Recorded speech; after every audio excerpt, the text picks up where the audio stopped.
بسم الله الرحمن الرحيم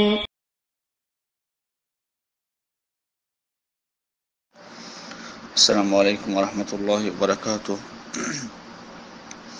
আমাদের একজন ভাই প্রশ্ন করেছেন যে হাদিসে যে বলা হয়েছে যে আমার উম্মত ৭৩ দলে বিভক্ত হবে, তার মধ্যে একটি দল শুধু জান্নাতে যাবে, বাকিরা সবাই জাহান্নামে। এর অর্থ কি? আসলে আমরা যে মানে এই যে মাযহাবে বিভক্ত হয়েছে, বিভিন্ন মাযহাবে ৪ মাযহাব, এগুলো কি তার অন্তর্ভুক্ত হবে কিনা, বা আসলে কোন কোন ৭২টা দল এরা কি মানে এখন বর্তমান যুগে ৭২টা হয়ে গেছে কিনা। আসলে বিষয়টি মানে আমাদের মধ্যে অনেকের ভুল ধারণা আছে এটি নিয়ে, অনেক বিষয়ে। আসলে কত দল হয়েছে, কত হবে, এটি নির্ণয় করা এটি অসম্ভব।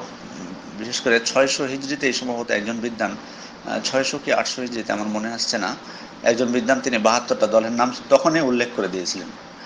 তো আসলে এটা উল্লেখ করা, এটা মানে এভাবে উল্লেখ করাটা একটু অনুচিত। কারণ স্বাভাবিকভাবে দেখুন তো তারপর থেকে আরও কত দল আবিষ্কৃত হয়েছে। সুতরাং এগুলো হাস্যর করার বা এগুলো সবগুলো লেখার এগুলো কোনো প্রয়োজনও নেই, এগুলো প্রয়োজনও নেই। বরং আমাদের যেটি উচিত হচ্ছে সেটি হলো সাহাবাগণ যে যার উপর ছিলেন রাসূল সাল্লাল্লাহু আলাইহি ওয়াসাল্লাম, যার উপর রাসূল সাল্লাল্লাহু আলাইহি ওয়াসাল্লাম যেদিন আমাদেরকে দিয়ে গেছেন, সাহাবাগণ যে দিনের উপর অটল ছিলেন সেদিনকে আমাদের আঁকড়ে ধরা, এটি হচ্ছে আমাদের জন্য কর্তব্য। আর আপনি যেটি বলেছেন এখানে যে মানে ৪ মাযহাবের বিষয়টি, আসলে আমাদের কিন্তু একটা জিনিস মনে রাখতে হবে যে আমরা হয়তো মাযহাবগুলোকে আরও হয়তো খারাপ করে ফেলেছি, মানে মানে নিজেদের মানে কর্মের জন্য এই যে মানে আরও বৃষ্টি করে তুলেছি বিষয়গুলোকে। কিন্তু আসলে দেখুন, মূলত আকীদাগত বিষয় এখানে বিদ্বানগণ বলছেন যে এই হাদিসের যেটা মেন হলো যে আকীদাগতভাবে বিভ্রান্তি হওয়া, আকীদাগতভাবে বিভ্রান্তি হবে, এটি হচ্ছে হাদিসের মেন উদ্দেশ্য। যে কারণে তারা বলছেন যে জামাআতুল আকীদা ওয়াল মানহাজ ওয়া যালিকা বিআন ইয়ালতাজিমুল মুসলিমু মা কানা আলাইহি নবী সাল্লাল্লাহু আলাইহি ওয়া সাহাবাতুহু মিন উমুরিল ইতিকাদ ওয়া উসুলুদ্দিন। অর্থাৎ মূলত এখানে বোঝানো হয়েছে একজন মুসলিম ব্যক্তি রাসূল সাল্লাল্লাহু আলাইহি ওয়াসাল্লাম এবং সাহাবাগণ যে ইতিকাদ আকীদা পোষণ করতেন, সে আকীদাকে ধরে রাখবে, সে আকীদাকে ধরে রাখবে। তুহফাতুল আহওয়াজের মধ্যে ইমাম মুবারকপুরি তিনি এই বিষয়টি উল্লেখ করেছেন যে আসলে কারা এই ফিরকার মধ্যে ঢুকবে আর কারা ঢুকবে না। তিনি স্পষ্টভাবে বলেছেন যে যারা মানে ফুরু বিষয়ে, ফুরুল ফিকহ অর্থাৎ ফিকার যে মাসলা মাসাইল এসব বিষয়ে যারা মতভেদ করেছেন এরা এখানে ঢুকবে না, এদের এটা উদ্দেশ্য না। কারণ উনি বলছেন যে কারণ হলো যে মূলত এখানে উদ্দেশ্য হলো যে যারা আকীদাগতভাবে বিভ্রান্ত হয়েছে, তাকদীর এর বিষয় নিয়ে বিভ্রান্ত হয়েছে, রাসূল সাল্লাল্লাহু আলাইহি ওয়াসাল্লামের নবুয়ত এর বিষয় নিয়ে বিভ্রান্ত হয়েছে, সাহাবাদের সাথে মানে সাহাবাদের ব্যাপারে কি আকীদা পোষণ করতে হবে এগুলো নিয়ে যারা বিভ্রান্ত হয়েছে, মূলত এখানে তাদেরকে বোঝানো হয়েছে, কারণ এগুলো বিষয় নিয়ে তারাই নিজেদেরকে একে অপরকে কাফির সাব্যস্ত করেছে, এগুলো নিয়ে মতভেদ করেছে। কিন্তু যারা এমনি স্বাভাবিক মানে মাসলা মাসাইলের ক্ষেত্রে তারা কিন্তু এই জিনিসটি করেননি, বা অপরেরটাকে অস্বীকার করেননি, কাউকে কাফেরও বলেননি। অতএব উনি বলছেন যে الضابط في تحديد هذه الفرق المنحرفة هو أن كل فرقة خالفت أهل السنة في أصل من أصول الدين فإنها تخرج بذلك عن أهل السنة والجماعة وتدخل في هذه الفرق। অর্থাৎ প্রত্যেকটি ফেরকা যে আহলে সুন্নাত ওয়াল জামাতের যে আকীদা পোষণ সেটা থেকে বের হয়ে যায় এবং সেটা আকীদা পোষণ না করে, তাহলে তারা এই ফেরকার মধ্যে পড়ে যাবে। তো আসলে আমাদের একটি জানা উচিত একটি জিনিস যে চার ইমামগণ কিন্তু একই আকীদা পোষণ করতেন। এই জিনিসটি কিন্তু আমাদের ভুল ধারণা। কারণ ভুল ধারণাটা এমনি আর আসেনি, কারণ আমাদের দেশের অধিকাংশ হানাফি বা অধিকাংশ আমি না বলি, অনেক বলি তাহলে হয়তো বেশি ভালো হবে, অনেক হানাফি তাদের আকীদা ঠিক নেই। এই কারণে কিন্তু সকলে মানে আমাদের এই জিনিসটা হয়েছে যে মানে আকীদা ক্ষেত্রেও মানে এই মাযহাবের বিষয়টা প্রভাব ফেলেছে আকীদা ক্ষেত্রেও। কিন্তু আসলে মূলত একটি জিনিস আমাদের মনে রাখা লাগবে যে ইমামদের মধ্যে কিন্তু আকীদাগতভাবে কোনো বিভেদ ছিল না, সকলে আহলে সুন্নাত ওয়াল জামাতের আকীদা পোষণ করতেন। ইমাম আবু হানিফার উক্তিগুলোকে দেখলে, যেমন একটি উদাহরণ আপনাকে দিই, আমাদের দেশের হানাফিরা বেশিরভাগই আকীদা পোষণ করেন যে আল্লাহ তাআলা সব জায়গায় আছেন। কিন্তু ইমাম আবু হানিফার আকীদা দেখুন, তিনি বলছেন যে ব্যক্তি সন্দেহ পোষণ করলো যে আল্লাহ আরশের উপর আছেন না, সব জায়গায় আছেন, সে ব্যক্তি কাফের হয়ে গেল। তো এক্ষেত্রে দেখুন তাহলে আমরা আমার ইমাম আবু হানিফার দেখুন যে আকীদা পোষণ করতেন সে আকীদাকে গ্রহণ করতে পারেনি, বরং আকীদা গ্রহণ করেছি মাতুরিদি আকীদা গ্রহণ করেছি। আর তাকে মানে ফিকার ক্ষেত্রে আমলের ক্ষেত্রে তাকে অনুসরণ করছি। তবুও যেটা অনুসরণ তিনি এভাবে করতে বলেননি, গোড়ামি করতে বলেননি, অথচ আমরা গোড়ামি করতেছি আজকে। তো যাই হোক, যে বিষয়টা এখানে বলা মানে আমি যেটা বলতে চাচ্ছি সেটা হলো যে মূলত এখানে আপনার উদ্দেশ্য হলো আপনার ইমামরা কিন্তু ইচ্ছা করে মানে কোরআন হাদিসের মানে মর্মর্থ বুঝতে যে তাদের মধ্যে মতভেদ হয়ে গেছে, মতভেদ হয়ে গেছে, এক একজন এক একভাবে বুঝেছেন। এই কারণে কিন্তু মাসলা মাসাইলের ক্ষেত্রে এই মতভেদটা, কিন্তু আকিদাগতভাবে সকলে আহলুস সুন্নাহ ওয়াল জামাতের আকিদা পোষণ করতেন। এক্ষেত্রে তাদের মধ্যে কোনো মতভেদ ছিল না। আর এমনি মাসলা মাসাইলের ক্ষেত্রে মতভেদ এটা তো সাহাবাদের মধ্যেও ছিল। এটা তো আমরা যারা জানি, বইপত্র পড়তে পারি, কোরআন হাদিস যারা জানি তারা কিন্তু আমরা স্পষ্টভাবে জানি। আপনি তাফসির খুলে দেখুন, সাহাবারা এক একজন এক একভাবে তাফসির করেছেন। আমলের ক্ষেত্রে তাদের মধ্যে মতভেদ ছিল, তারা নামাজের ক্ষেত্রে এক একজন এক একটা ভাবে করেছেন। এটা ছিল, তাদের মধ্যেও ছিল এই মতভেদ। অন্যান্য হুকুম আহকামের ক্ষেত্রেও তাদের মধ্যে মতভেদ দেখা গেছে। সুতরাং শুধু এটা ইমামদের মধ্যে না, ইমামদের আগেও ছিল। সমস্যা হচ্ছে ওনারা সমস্যা হচ্ছে আমরা। কারণ ওনারা সকলে গোড়ামি করতে নিষেধ করে গেছেন, কিন্তু আমরা গোড়ামি করতেছি। আমরা মনে করতেছি যে তাদের প্রত্যেকটি কথাই আমাদের জন্য গ্রহণীয়, কিন্তু এটি ঠিক না। শুধুমাত্র রাসূল সাল্লাল্লাহু আলাইহি ওয়াসাল্লামের প্রত্যেকটি কথাই গ্রহণীয় হতে পারে, অন্য রাসূল সাল্লাল্লাহু আলাইহি ওয়াসাল্লাম বাদ দিয়ে অন্য সবার কথা, সকল কথা গ্রহণীয় হতে পারে না। সুতরাং আপনি বিদ্যানগর বলছেন যে হ্যাঁ, একজন বলতে পারেন যে হ্যাঁ আমি হানাফি মাযহাবের অনুসরণ করি, আমি হাম্বলি মাযহাবের অনুসরণ করি, আমি শাফিঈ মাযহাবের অনুসরণ করি। কিন্তু এক্ষেত্রে সত্য হলো যে যদি তাকে দলিল পেশ করা হয় এবং সেটা মাযহাবের সাথে সাংঘর্ষিক হয়, তবে তাহলে তাকে দলিল যেটা সেটাই গ্রহণ করতে হবে, আর সে মাযহাব তখন তাকে পরিত্যাগ করতে হবে। এটি হলো শর্ত। এখন আমরা হয়তো অনেকের মনে প্রশ্ন জাগবে যে যদি আমরা দলিলের অনুসরণ করি তাহলে মাযহাব মানার প্রয়োজন কি? হ্যাঁ, আপনি মাযহাব মানতে বাধ্য না। এটা যে বলবে যে মাযহাব মানা ফরজ, একবারে এটা মূর্খতা ছাড়া অন্য কিছু নয়। নির্দিষ্ট একটি মানহাজ মানতেই হবে ফরজ, এটা শুধুমাত্র মূর্খ ব্যক্তিরাই বলতে পারে, এটা কোনো জ্ঞানী ব্যক্তির কথা না। তবে কেউ অনুসরণ করতে পারে। যেমন ধরুন অনেক বিষয় আছে ইজতিহাদি মাসআলা, যেগুলো মাসআলায় কোরআন হাদিসের স্পষ্ট নাস নেই, বরং বিদ্বানরা গবেষণা করে সেগুলো নাস কোরআন হাদিস থেকে সেগুলোর হুকুম বের করেছেন। সেগুলো ক্ষেত্রে হয়তো সাধারণ মানুষ তারা তো বুঝতে পারবে না যে এটা কি, তখন তারা যার ইলম এবং আমানতে তারা বিশ্বাস পোষণ করেন তার অনুসরণ করবেন। কিন্তু তাকে যখন বলে দেওয়া হবে যে এই জিনিসটি ঠিক নয়, এটি সহিহ হাদিসের বিরোধী, তখন তিনি মানতে বাধ্য হবেন। তিনি বলবেন না, আমি এই মাযহাবের অনুসরণ করছি বিধায় এটাই করব না। এটি হলো ভুল। সুতরাং প্রত্যেকে যদি মানে এই গোড়ামি থেকে দূরে থাকেন তাহলে কিন্তু সমস্যা আসে না। কিন্তু সমস্যা করে ফেলেছি আমরা নিজেরাই। ওনারা কোনো সমস্যা ছিল না, ওনাদের মধ্যে কোনো দ্বন্দ্ব বিভক্তি ছিল না। কোরআন হাদিসের নাস বুঝতে যে তাদের মধ্যে মতভেদ হয়েছে, কিন্তু বিভক্তিতে ছিল না, অন্তরের দ্বন্দ্ব ছিল না। সাহাবাদের মধ্যে ছিল না, ইমামদের মধ্যেও ছিল না। তারা প্রত্যেকে শ্রদ্ধার সাথে কথা বলেছেন। কিন্তু আজকে আমরা নিজেরা নিজেদেরকে এই পরিণতি ডেকে এনেছি।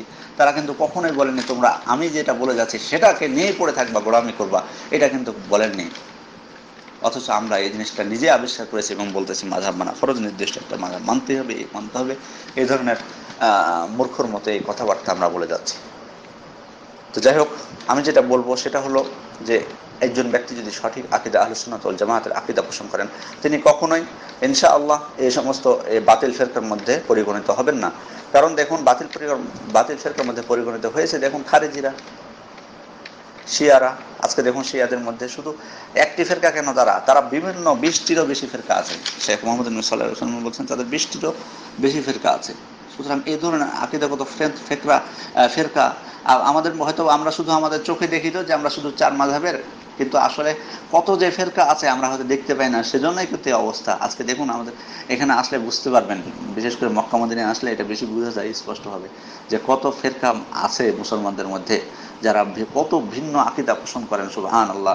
যদি এখানে এসে অনেক মিউজিয়ামগুলোতে আপনারা ভিডিওতে দেখতে পাবেন, এখানে এসে যদি আসেন যে তারা কত ধরনের লোক আছে যেগুলো আমরা হয়তো জানি না। সুতরাং এখানে মৌলিক উদ্দেশ্য হলো আকীদাগত বিভ্রান্তি। এটি হলো মৌলিক উদ্দেশ্য। এখানে ফেরকা দ্বারা যেটি বোঝানো হয়েছে, আপনার আমলের ক্ষেত্রে কেউ মানে আমল বিষয়ে মানে আমাদের রাসূল সাল্লাল্লাহু আলাইহি ওয়াসাল্লাম থেকে যখন স্পষ্টভাবে হাদিস চলে আসবে তখন কারো গোলামি চলবে না, কারো গোলামি চলবে না। এটি মনে রাখতে হবে। এটি হলো মৌলিক বিষয়। তারপরে যেগুলো এমনি সাধারণ ইজতিহাদি মাসালা, যেগুলোতে আমরা সরাসরি আমাদের কাছে স্পষ্ট দলিল নেই, বরং ইমামগণ গবেষণা করে সেগুলো কম মাসালা বের করেছেন, সেগুলোর ক্ষেত্রে আমরা যে ইমাম বা যে বিদ্যানের ইলম এবং আমানতের প্রতি আমরা বিশ্বাসী, সে বিদ্যানকে আমরা অনুসরণ করতে পারি। তবে এমন না যে একজনকে অনুসরণ করা লাগবে আর কারো অনুসরণ করা লাগবে না, এই জিনিসটি এটাই কিন্তু আমাদের ভুল ধারণা। বরং যখন দলিল চলে আসবে তখন এটা চলবে না। দলিল যখন স্পষ্ট চলে আসবে তখন এটা চলবে না। যাই হোক, জানি না আমি আপনাদেরকে বোঝাতে পারলাম কিনা। যদি বোঝাতে না পেরে থাকি অন্য বিদ্যানকে জিজ্ঞেস করবেন। আর এখানে আরেকটা বিষয় বলে রাখি যে অনেকে আমাদের ধারণা যে এই 72টা দল মনে করি যে সবার একই হুকুম, তারা চিরস্থায়ী জাহান্নামী 72টা সকালে। এটা কিন্তু না, এই জিনিসটা কিন্তু না। বরং শেখ আব্দুল আজিজ ইবনে আব্দুল বাজ বলছেন যে ফিহিমুল কাফির, তাদের মধ্যে কেউ কাফির হতে পারে যারা চিরস্থায়ী জাহান্নামী, তার মধ্যে কেউ গুনাহগার থাকতে পারে, কাবিরা গুনাহগারকারী, আবার তার মধ্যে কেউ বেদাতি থাকতে পারে। তো যারা শিরক কাফের, কুফরি করে, মুশরিক, তারা জাহান্নামী, এতে কোনো সন্দেহ নাই, তারা চিরস্থায়ী জাহান্নামী। কিন্তু যারা কাবাইরের যুনুব অথবা এমন বিদআত করেছে যেটা বিদআত মুকাফফিরা না, কুফরি, যেটা মানুষকে কাফের বানিয়ে দেয় না, সে ধরনের হলে সেটা তারা আল্লাহর মহান আল্লাহ তাআলার ইচ্ছার অধীনে মহান আল্লাহ তাআলা তাদের যা পরিণত করবেন তার সেটা ইচ্ছা। তবে তাদেরকে স্বাভাবিকভাবেই তারা যে কুল্লুহুম ফিন্নার বলা হয়েছে তাদের অন্তর্ভুক্ত, এতে কোনো সন্দেহ নাই। তবে তারা চিরস্থায়ী জাহান্নামী নয়। সুতরাং তারা সকলেই কাফের নয়। 72 দল যে সকলেই কাফের তা না, তার মধ্যে কেউ কাফের থাকতে পারে, বিদআতি থাকতে পারে, তাদের মধ্যে পাপী থাকতে পারে, কিন্তু সকলেই কাফের না। আর আসলে এই জিনিসগুলো বিষয়গুলো অত্যন্ত জটিল। আমাদের কর্তব্য বলবো, সকলকে অনুরোধ করব, সেটা হলো আমাদের কর্তব্য হলো যে আকীদাগতভাবে এই জিনিসটা কিন্তু আমাদেরকে সর্বপ্রথম এই জিনিসটা বুঝতে হবে। এটার অত্যন্ত গুরুত্ব যে আহলে সুন্নাত ওয়াল জামাতের আকীদা কি, রাসূল সাল্লাল্লাহু আলাইহি ওয়াসাল্লাম সাহাবাগণ কি আকীদা পোষণ করেছেন সেটা আমাদের জানা উচিত। এবং 4 মাযহাবের ইমামগণ কিন্তু একই আকীদা পোষণ করতেন। আমি আবারও বলছি, একই আকীদাই তারা পোষণ করতেন। হ্যাঁ, রাসূল সাল্লাল্লাহু আলাইহি ওয়াসাল্লামের হাদিস বুঝতে দিয়ে, কোরআনের আয়াতের মর্মার্থ বুঝতে দিয়ে তাদের মধ্যে মতভেদ হয়েছে, এটা কোনো ব্যাপার না। সাহাবাদের মধ্যে মতভেদ ছিল, কিন্তু তাদের মধ্যে বিভক্তি ছিল না। তাদের মধ্যে বিভক্তি এখানে করে আজকে আমাদের মধ্যে কেন এটা হয়েছে? আজকে দেখুন, যে হয়তো আমরা হয়তো হানাফি মাযহাবের অনুসরণ করছি, শাফি মাযহাবগুলোকে বলছি যে এদেরটা ঠিক না, এরা ভুল পথে আছে, ফতোয়াও দিয়ে দিচ্ছে যে এরা জাহান্নামী, এই জিনিসটার কারণে কিন্তু মূলত সমস্যাটা। তাছাড়া স্বাভাবিকভাবে আপনি নামাজে দাঁড়িয়ে আপনি হয়তো একজন কি বলে, হয়তো রুকুর পরে রুকু থেকে উঠে একজন হাত ছেড়ে দিচ্ছে, একজন হাত বাঁধতেছে, এগুলো কিন্তু কোনো সমস্যা না। যে ব্যক্তি হাত বাঁধতেছে হয়তো সে ব্যক্তি যে আলেমের ইলম এবং আমানতে বিশ্বাস করেন তার অনুসরণ করতেছেন। আর যে ব্যক্তি হাত ছেড়ে দিচ্ছেন, কারণ এগুলো হচ্ছে ইজতিহাদি মাসালা। অনেক মাসালা আছে ইজতিহাদি মাসালা যেগুলোতে বিদ্বানগণ ইজতিহাদ করে ফতোয়া দিয়েছেন, সেহেতু সেক্ষেত্রে যার ইলম এবং আমানতে, তিনি তো আর দলিল সম্পর্কে তার ধারণা নেই, সেহেতু তিনি সেটা করবেন। তবে তাকে যখন বুঝিয়ে দেওয়া হবে যে আপনি যে জিনিসটা করতেছেন এটা কোরআন এবং সহিহ হাদিস ভিত্তিক নয়, হাদিসে দেখুন এটা আছে, তখন তাকে কিন্তু মেনে নিতে হবে। তখন কিন্তু গোঁড়ামি চলবে না, এটি কিন্তু নিষিদ্ধ। কারণ কল্যাণী ওখাদ মিন কাউলিহি ওয়া বিরাদ ইল্লা সাহিব হাযাল কবর, পৃথিবীর প্রত্যেকটি মানুষের কথা গ্রহণীয় হতে পারে, বর্জনীয় হতে পারে, কিন্তু এই কবরের অধিবাসী ব্যতীত, অর্থাৎ রাসূল সাল্লাল্লাহু আলাইহি ওয়াসাল্লাম ব্যতীত। এটি ইমাম মালিক রাসূল সাল্লাল্লাহু আলাইহি ওয়াসাল্লামের কবরের পাশে দাঁড়িয়ে বলেছিলেন। অর্থাৎ রাসূল সাল্লাল্লাহু আলাইহি ওয়াসাল্লামের প্রতিটি কথাই গ্রহণীয়, কিন্তু রাসূল সাল্লাল্লাহু আলাইহি ওয়াসাল্লাম বাদে অন্য সকলের কথা গ্রহণীয় হতে পারে, বর্জনীয় হতে পারে। অতএব আমরা বলবো যে যাদের এই সমস্ত হাদিসের ব্যাপারে জ্ঞান নেই, আমরা স্বাভাবিকভাবে আমরা যে কোনো ফেরকাকে ঢুকাই দেবো 72-এর মধ্যে ইচ্ছা মতো। আবার নিজেদেরকে বলবো যে আমরা হচ্ছে যে দলকে আল্লাহ রাসূল বলেছেন। বরং উদ্দেশ্য হলো আল্লাহ এবং তার রাসূল যে মহান আল্লাহ তাআলা মহান আল্লাহ তাআলার প্রেরিত রাসূল আমাদের রাসূল মুহাম্মদ রাসূলুল্লাহ সাল্লাল্লাহু আলাইহি ওয়াসাল্লাম যে দিন নিয়ে এসেছেন এবং সাহাবাগণ যে দিনের উপর ছিলেন সে দিনকে যারা অনুসরণ করবে তারাই হচ্ছেন এর অন্তর্ভুক্ত। এখানে কোনো নির্দিষ্ট দল কোনো একটা ব্যানারের অধীনে থাকবে এটি কিন্তু উদ্দেশ্য নয়, এটি কিন্তু উদ্দেশ্য এখানে নয়, বরং যারা হকের পথে থাকবেন তারাই হচ্ছেন সফলকাম, তারাই ফিরকা নাজিয়ার অন্তর্ভুক্ত, মুক্তিপ্রাপ্ত দল, তারাই মুক্তিপ্রাপ্ত দলের অন্তর্ভুক্ত ইনশাআল্লাহ। জানি না, আমি যদি বোঝাতে পেরে থাকি আলহামদুলিল্লাহ, আর বোঝাতে যদি না পেরে থাকি আল্লাহু আ'লাম। আসসালামু আলাইকুম ওয়া রাহমাতুল্লাহি ওয়া বারাকাতুহু।